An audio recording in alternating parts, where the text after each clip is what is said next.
Нормат достор, biz Кадамжай районунда Жиделик деген жеринде турабыз. Жиделиктин Котурбулак деген жери.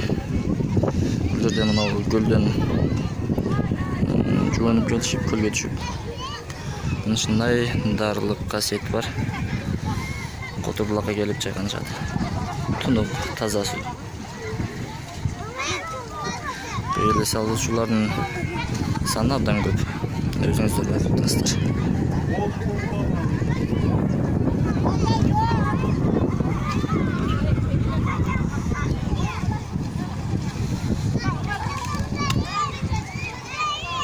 Biz азыр Чоң көлдүн өзүнө барайлы.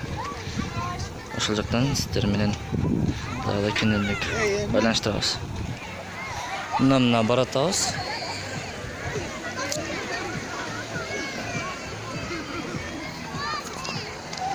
Жиделик көлү бассейнде жуунган, бассейнге түшкөн жаштардын саны абдан көп.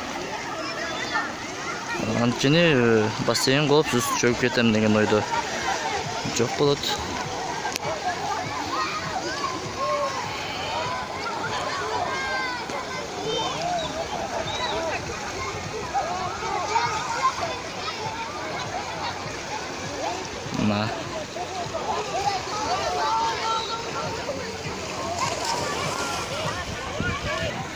Мына былтырга караганда бир топ шарттарды түзүп коюптур. Мына чөгүп кетпес үчүн жана ошондой эле башка жака чукураак жака кетип калбаш үчүн ошондой ортодон бир жипче тартып коюшкан.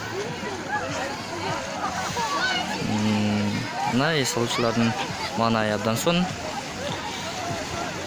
Бул жагы Кадамжай районунун Марказ айыл өкмөтүнөн, Үч Коргондон, Ноокаттан, Айдаркен, Көтөрмө айыл өкмөтү, Кызылбулак, Кальмион,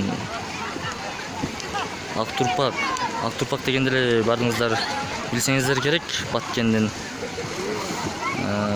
күрүчү деп. Мынага эс алуучулардын саны абдан көп.